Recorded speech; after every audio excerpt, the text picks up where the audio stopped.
Breaking news SLBC tunnel దగ్గర tension వాతావరణం నెలకొంది. ఉస్మానియా వైద్య బృందం అంబులెన్స్లు చేరుకున్నాయి.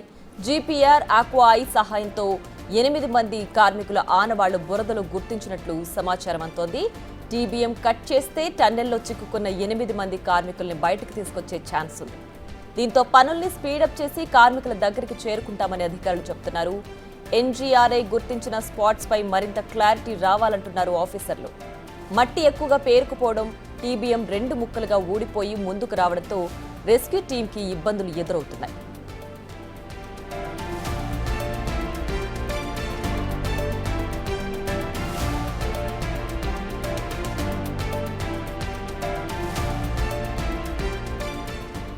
ఇవాళ ఖచ్చితంగా కార్మికులను బయటకు తీసుకొస్తామని రెస్క్యూ టీం అధికారులు చెబుతున్నారు. దీంతో క్షణక్షణం ఉత్కంఠ వాతావరణం కనిపిస్తోంది. లోపలున్న కార్మికులు సేఫ్గా ఉన్నారా?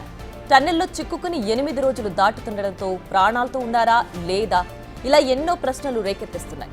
టన్నెల్లో ఉన్న కార్మికులను బయటకు తీసుకొచ్చేందుకు ముమ్మరంగా రెస్క్యూ ఆపరేషన్ కొనసాగుతోంది.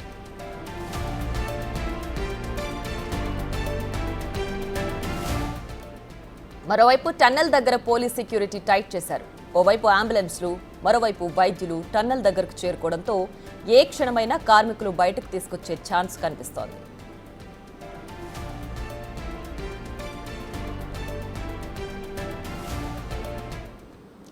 ఇక మరింత సమాచారాన్ని మా ప్రతినిధి రానా ఫోన్ లైన్లో అందిస్తారు. రానా, చెప్పండి, ఎస్ఎల్బీసీ టన్నెల్ వద్ద ప్రస్తుతం వైద్య సహాయ బృందం కూడా చేరింది. ప్రస్తుతం అప్డేట్ ఏంటి? కార్మికులు ఏ క్షణాలైనా బయటకు వచ్చే ఛాన్స్ ఉందా? ప్రస్తుతం అయితే ఎస్ఎల్బీసీ టన్నెల్ లో ఈ ప్లాస్మా కట్టర్స్ తో మొత్తం ఆ టీబీఎం మిషన్ ని కట్ చేస్తున్నారు. దానితో పాటు ఇంకా చాలా వరకు కూడా అవశేషాలు కూడా ఉన్నాయి కాబట్టి అవంతా కూడా క్లీనింగ్ ప్రక్రియ అనేది ఇంకా కొనసాగుతూనే ఉంది. రాత్రి నుంచి కూడా శరవేగంగా అంటే ఇంకా టీమ్ ని సింగరేణి సంబంధించిన కార్మికులు ఇంకా పెంచుకున్నారు. దాదాపు 80 మంది దాకా కూడా ఇప్పుడు టన్నెల్లో ఓన్లీ సింగరేణికి సంబంధించిన వారు మాత్రమే పనిచేస్తున్నారు. మిగతా డిపార్ట్మెంట్లు కాకుండా మిగతా డిపార్ట్మెంట్లు ఇప్పటికే కొంతమంది ప్రొక్లైనర్ ద్వారా కూడా కొంత క్లీన్ వర్క్ చేస్తున్నారు. దాంతో పాటు ఈ ర్యాటోల్ మైనర్స్ కూడా ఆల్మోస్ట్ లోపలికి వెళ్ళి మొత్తం తగ్గుతున్నటువంటి పరిస్థితి కనపడుతుంది. వాటర్ డీవాటరింగ్ కూడా చేస్తున్నారు పక్క. సో ఇవన్నీ కూడా జరుగుతున్న నేపథ్యంలో మరోవైపు ఎన్జీఆర్ఐకి సంబంధించినటువంటి సిబ్బంది ఈ మొత్తం జీపీఆర్ కూడా చేశారు. దానివల్ల ఒక స్కానింగ్ లో వారు ఎక్కడి వరకు ఏ ప్లేస్ లో ఉన్నారనేది కూడా ఒక ప్రాథమికంగా ఒక అంచనా వచ్చారు. 8 మంది ఎక్కడ ఉంటారనేది. కాకపోతే వారి ఆరోగ్య పరిస్థితి మీద వాళ్ళు ఎవరైతే సరిగా క్లారిటీగా చెప్పలేకపోతున్నారు. సో ఈ నేపథ్యంలో కొంచెం ఈ టీబీఎం మిషన్ కట్టింగ్ వర్క్స్ అయిపోయిన తర్వాత కొంతవరకు ముందుకు వెళ్ళడానికి అవకాశం ఉంటుంది కాబట్టి రెస్క్యూ టీము ఆ ప్రక్రియ కూడా క్లోజ్ అయిపోతుంది. మధ్యాహ్నం 2 గంటలు 3 గంటల లోపల కూడా అయిపోతుంది. తర్వాత అత్యంత సమీపం వరకు వెళ్ళి అప్పుడు వీళ్ళు ఈ యొక్క వారితో పాటు చూడండి జీపీఆర్ మిషన్స్ కానీ, ఆక్వాఐ మిషన్స్ కానీ, ఆ తర్వాత ఈ స్కానర్స్ కానీ ఇవన్నీ కూడా అప్పుడు వాళ్ళు ప్రయోగించబోతున్నారు. అప్పుడు ఎగ్జాక్ట్ గా ఒక ప్లేస్ అంటే వారు చిక్కుకుపోయినటువంటి 8 మంది యొక్క ఆచూకీ మేము కనుక్కోగలుగుతాము. అప్పుడు మేము రెస్క్యూ చేయడానికి అవకాశం ఉంటుంది అనేది అధికారులు చెప్తున్నారు. ప్రస్తుతం అయితే ఇప్పుడు ఇటు వైద్యాధికారులు కానీ, అంబులెన్స్లు కానీ, ఇంకా పోలీసులు కానీ పెద్ద ఎత్తున కూడా ఇక్కడ చేరుకున్నారు. ఇటు అచ్చంపేట ఎమ్మెల్యే వంశీకృష్ణ కూడా ఉదయం నుంచి కూడా ఇక్కడే ఉండి మొత్తం ఈ యొక్క రెస్క్యూ ఆపరేషన్స్ యొక్క డీటెయిల్స్ అంతా కూడా ఆయన కనుగొంటున్నారు. మరోవైపు కాసేపట్లో ఇటు మంత్రి ఉత్తమ్ కుమార్ రెడ్డి కానీ, అలాగే జూపల్లి కృష్ణారావు కానీ, అలాగే ప్రభుత్వ ప్రధాన కార్యదర్శి శాంతి కుమార్ కానీ, ఈ స్పెషల్ కార్యదర్శి ఎవరైతున్నారో ఇటు అరవింద్ కుమార్, వీళ్ళు నలుగురు కూడా ఇప్పుడు రాబోతున్నారు. దానికోసం ఇప్పుడే ఏర్పాటు చేస్తున్నారు. మరోవైపు ఈ జేసీ అసోసియేట్ సంబంధించిన చైర్మన్ కూడా ఇక్కడికే చేరుకున్నారు. ప్రస్తుతం అయితే వైద్య బృందంతో కూడా అందరూ టెస్టులు జరుగుతున్నారు. మరోవైపు ఎన్డీఆర్ఎఫ్ సిబ్బంది కానీ, ఎస్డీఆర్ఎఫ్ సిబ్బంది కానీ, సింగరేణి వారు కానీ, ఎన్జీఆర్ఏ వాళ్ళు కానీ, మెగా వాళ్ళు కానీ, ఇతర సంబంధించిన ఎవరైతే టీమ్స్ వచ్చే స్పెషల్ టీమ్స్ వాళ్ళందరూ కూడా ఇప్పుడు ఐ స్కెచ్ అనేది మొదటి వేస్తున్నారు. ఇవాళ అనుసరించినటువంటి ప్లానింగ్స్ గురించి. రానా, అయితే ఇప్పటికే రెస్క్యూ ఆపరేషన్ కొనసాగి 8 రోజులు గడిచిపోతుంది. వాళ్ళతో ఇంతవరకు కాంటాక్ట్ చేయలేకపోయామని మంత్రి ఉత్తమ్ ఆల్రెడీ చెప్పారు. అయితే ఇంకా వాళ్ళు ప్రాణాలతో బయటకు వస్తారని ఆశించొచ్చా?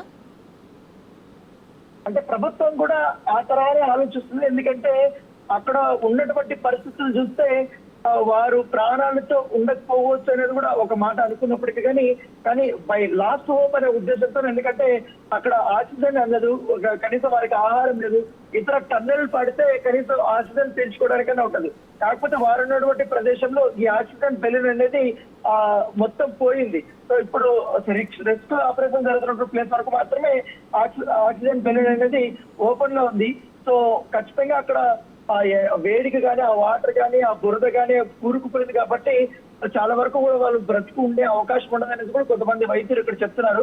కాకపోతే ప్రభుత్వం మాత్రం ఎట్టి పరిస్థితుల్లో మనం ఒక క్లారిటీ వచ్చినంత వరకు కూడా మన రెస్క్యూ ఆపరేషన్ అనేది క్లోజ్ చేయాలి, పూర్తిగా ముందుకు తీసుకెళ్లాలి మనం అనే ఉద్దేశంతో కూడా ఇప్పుడు నిష్ణాతులను బట్టి ఎక్విప్మెంట్ అవన్నీ కూడా తీసుకొచ్చారు కాబట్టి వీళ్ళని కూడా వచ్చారు కాబట్టి వాళ్ళ యొక్క సలహాలు సూచనలు కూడా తీసుకున్నారు. బీఆర్ఓకి సంబంధించినటువంటి ఆయన కూడా వచ్చాడు. ఆయన 3 రోజుల నుంచి కూడా ఇక్కడే మాట్లాడిన తర్వాత ఆర్మీకి సంబంధించిన వ్యక్తులు కూడా వీళ్ళందరూ వచ్చారు. సో ఎప్పటికప్పుడు వాళ్ళ యొక్క రెస్క్యూ దీనికి సంబంధించి ప్రణాళికల్ని మార్చుకుంటూ ముందుకి వెళ్తున్నారు. చాలా వేగంగానే పనులు సాగుతున్నాయి. ఎందుకంటే గత 2 రోజులకు ముందు చూసాం మనం, కనీసం ముందుకు రెస్క్యూ టీం వెళ్ళడానికి వీలైనటువంటి పరిస్థితులు అక్కడ ఉన్నాయి. ఎందుకంటే వాటరు, ఈ మొత్తం బురద అవంతా ఉండిపోయి చాలా పెద్ద ఎత్తున ఒక ఊపిలాగా ఉండిపోయింది. సో వాటంతా కూడా దాటుకోవడానికి, దాంతో పాటు ఈ లోకల్ ట్రైన్ కూడా వెళ్ళడానికి కూడా సరైన ట్రాక్ కూడా లేనటువంటి పరిస్థితి. ఎందుకంటే అక్కడ కుప్పకూలినటువంటి ప్రదేశంలో పెద్ద ఎత్తున అవశేషాలు అనేది ఉన్నాయి. వాటంతగా క్లీన్ చేయడానికి సింగరేణి కార్మికుల యొక్క పాత్ర అనేది చాలా కీలకంగా ఉంది. సో వాళ్ళు షిఫ్ట్ వైజ్ ఒక్కొక్క షిఫ్ట్ కి 60 మంది 70 మంది వాళ్ళు పని చేయడం వల్ల కొంచెం ఈజీ అయింది, కొంచెం మూవ్మెంట్ అనేది స్టార్ట్ అయింది. సో ఇవాళ సాయంత్రం వరకు ఎట్టి పరిస్థితుల్లోనే ఈ రాడార్ ద్వారా కూడా చిక్కుకున్నటువంటి 8 మంది యొక్క ఎగ్జాక్ట్ ప్లేస్ లొకేషన్ తో పాటు అవన్నీ కూడా మేము కనుక్కుంటాం. దాంతో పాటు వాళ్ళు రెస్క్యూ చేయడానికి అవకాశం ఉందనేది కూడా అధికారులు చెప్తున్నారు. రైట్ రానా, అయితే ఇప్పటికే 2 రోజుల్లో ఈ సహాయక చర్యలను పూర్తి చేస్తామని ఆల్రెడీ మంత్రి ఉత్తమ్ తెలియజేశారు. మరి అంటే డిజాస్టర్ ఫోర్స్లో పనిచేసిన ఎక్స్పర్ట్ టీమ్స్ అంతా ప్రస్తుతం ఎస్ఎల్బీసీ వద్దే పనిచేస్తున్నారు. సో ఇవాల్టితో రెస్క్యూ ఆపరేషన్ ముగిసి అక్కడ చిక్కుకున్న వాళ్ళని బయటకు తీస్తారని ఆశించవచ్చా, లేదంటే రెస్క్యూ ఆపరేషన్ ఇంకా కొనసాగే అవకాశం ఉందా? యాజ్ పర్ ఇప్పుడు మనకున్నటువంటి ఇన్ఫర్మేషన్ ప్రకారం రెస్క్యూ ఆపరేషన్ రేపు ఎల్లుండి వరకు కూడా కొనసాగే అవకాశం ఉంది. ఎందుకంటే ఈ ప్లాస్మా కట్టర్స్ చేస్తేనే, ఎందుకంటే ఒక టీబీఎం మిషన్ దగ్గర చాలా పెద్ద ఎక్కువ ఉంది కాబట్టి అవశేషాలు వాటినంతా కట్ చేసి ముక్కలుగా అవంతా తీసి క్లీన్ చేస్తే తప్ప వాళ్ళు ముందుకు వెళ్ళలేనటువంటి సిచ్యువేషన్. సో ఆ ప్రక్రియ ఇంకా కొనసాగుతూనే ఉంది, రేయింబవలు కొనసాగుతూనే ఉంది. అయితే అధికారులు మాత్రం ఇవాళ మధ్యాహ్నం లోపల ఈ ప్రక్రియ అయిపోతుంది అనేది కూడా వాళ్ళు ఒక డెడ్ లైన్ పెట్టుకున్నారు. సో దాని దగ్గర ఒక డెడ్ లైన్ పెట్టుకుంటేనే పనులు అనేది వేగంగా జరుగుతుందనే ఉద్దేశంతో వాళ్ళు ఉన్నారు.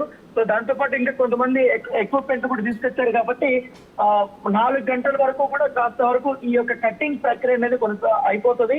తర్వాత ఈ బురద కానీ లేకపోతే ఈ మట్టను తీయడం కానీ ఈ పనులు అనేది కూడా స్టార్ట్ అయిపోతాయి కాబట్టి దానివల్ల ఆ ఒక ప్రక్రియ స్టార్ట్ అయిన తర్వాత ఎగ్జాక్ట్ గా వాళ్ళని కనుక్కోవడానికి ఒక ఆస్కారం ఉంటుంది. ఎందుకంటే ఎంత సమీపం వరకు వెళ్తారు కాబట్టి అప్పుడు స్కానింగ్ లో వారు ఎక్కడ చిక్కుకున్నారు, ఏ ప్రదేశంలో ఉన్నారు, వాళ్ళ ఎగ్జాక్ట్ పరిస్థితి, వాళ్ళ ఆరోగ్య పరిస్థితి ఏంటి, వారు నిజంగానే ప్రభుత్వం అనుకున్నట్టుగా బ్రతికే ఉన్నారా, లేకపోతే వాళ్ళకి ఇంకా ఇతర ఏమైనా ప్రాబ్లమ్స్ ఉన్నాయనేది కూడా ఒక క్లారిటీ అయితే వస్తుంది.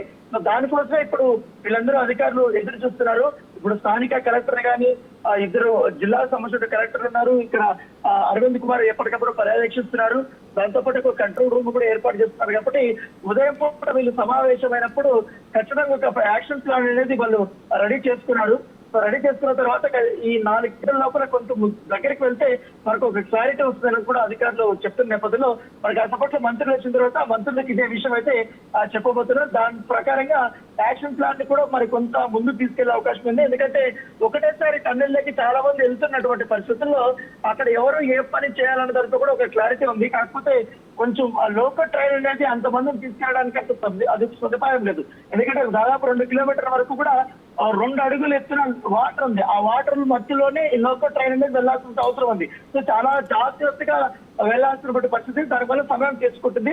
సో అందరూ కూడా నిర్ణీత సమయంలో చాలా మంది కూడా చేరుకోలేకపోతున్నారు. సో నైట్ లో సింగరేణి కార్మికులు 9 గంటలకి 70 మంది దాకా కూడా ఒక టీం వెళ్ళింది. ఉదయం పూట వాళ్ళు వచ్చేద్దరు, మరొక టీం కూడా ఇప్పుడు వెళ్ళింది. సో దాంతో పాటు ఇప్పుడు నిష్ణాతులు కూడా దాంట్లోకి వెళ్తున్నారు కాబట్టి సాయంత్రం వరకు కూడా ఎగ్జాక్ట్ పిక్చర్ అనేది వస్తుంది. ఒకవేళ ఇవాళనే వాళ్ళకి అనుకుంటే మాత్రం వాళ్ళని బయటకు తీసుకురావడానికి ఎన్డీఆర్ఎఫ్ సిబ్బంది, ఎస్డీఆర్ఎఫ్ సిబ్బంది ఆల్రెడీ వాళ్ళు కూడా టన్నుల లోపల రెడీగా ఉన్నారు కాబట్టి ఆ తరహా వాళ్ళు తీసుకొచ్చిన తర్వాత ఒకవేళ వాళ్ళు వాళ్ళకి ఏ ఆరోగ్య సమస్యలు ఉన్నా ఒకవేళ వారు బతుకున్నా కూడా వెంటనే అంబులెన్స్ లో వైద్య సిబ్బంది కూడా రెడీగా ఉన్నారు కాబట్టి ఇక్కడి నుంచి నాగర్ కర్నూలు ప్రభుత్వ ఆసుపత్రికి తీసుకెళ్ళడానికి సిద్ధంగా ఉన్నారు. సో ఏదైనా మనం ఈవినింగ్ వరకు వెయిట్ చేయాల్సిన అవసరం ఉంది. Right Rana, thanks for the updates.